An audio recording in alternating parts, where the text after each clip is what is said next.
Hello दोस्तों, स्वागत है आपका आपके अपने यूट्यूब चैनल स्टडी विथ एजे में।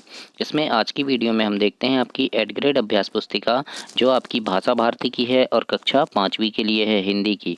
और दोस्तों आपकी गणित की, पर्यावरण की और अंग्रेजी की वर्कबुक चैनल पे करवा दिया है, तो उनको चैनल पे जा कर के अवश्य देखिएगा। आज इसमें हम देखेंगे आपकी हिंदी की वर्कबुक।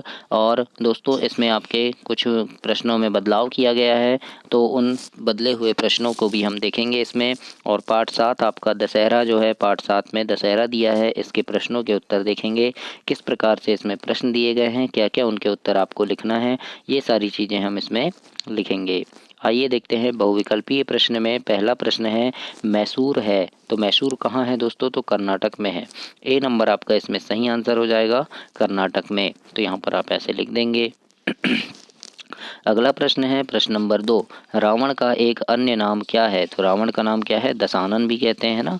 तो डी नंबर इसमें आपका सही आंसर होएगा, दशानन। दशानन मतलब होता है 10 हैं आनन, आनन यानी सिर, तो 10 हैं आनन जिसके मतलब 10 सिर होते हैं ना रावण के, इसलिए उन्हें दशानन कहते हैं। इसके बाद अगला प्रश्न है प्रश्न नंबर 3, श्री राम के गुरु कौन थे? तो यहाँ पर उत्तर में लिखिएगा गुरु वशिष्ठ जी, है ना। ये कौन थे? श्री राम जी के गुरु थे।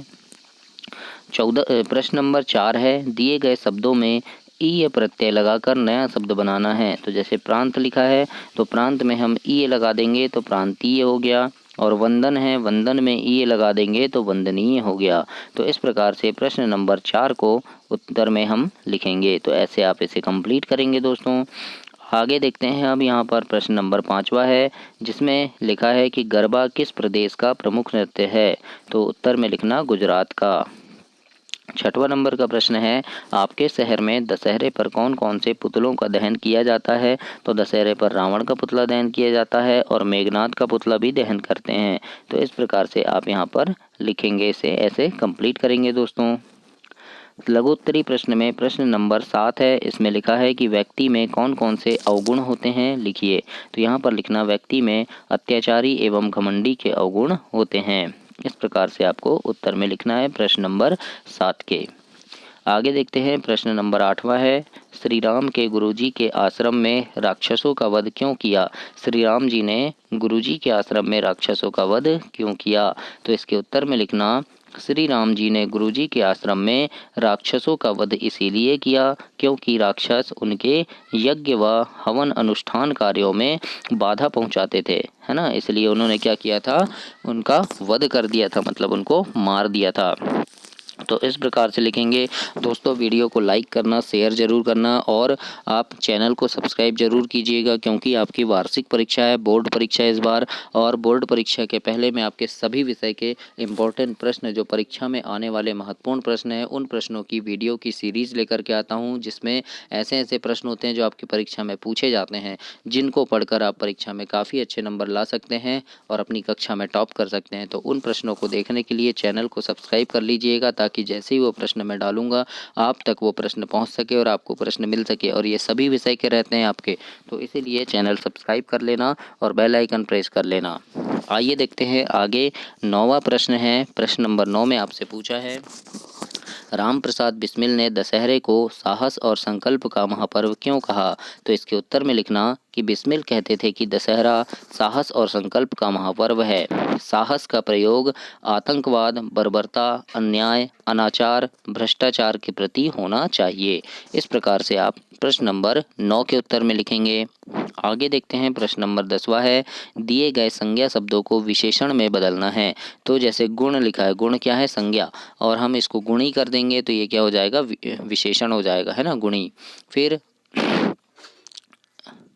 गरीब का गरीबी हो गया, पहाड़ का पहाड़ी हो जाएगा, सज्जन का सज्जनता और भारतीय का भारतीयता। इस प्रकार से यहाँ जो संज्ञा शब्द दिए हैं उनको हम विशेषण में ऐसे बदल देंगे।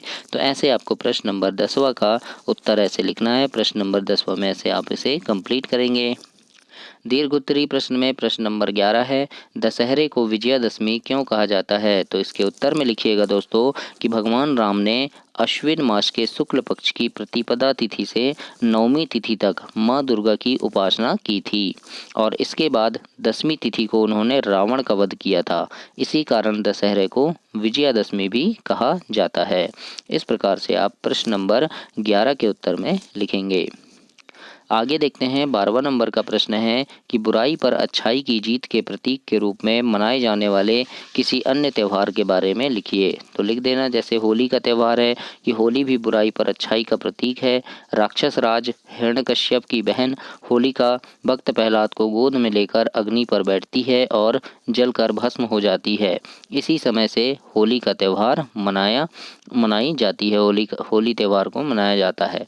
इस प्रकार से आप प्रश्न नंबर 12 के उत्तर में से लिखेंगे और इसे कंप्लीट करेंगे दोस्तों। और इसके आगे अब हम पार्ट 8 देखेंगे, छत्रपति शिवाजी। तब तक के लिए आप चैनल को सब्सक्राइब कीजिए, वीडियो को लाइक कीजिए और अपने दोस्तों तक भी इसे शेयर कीजिए। धन्यवाद।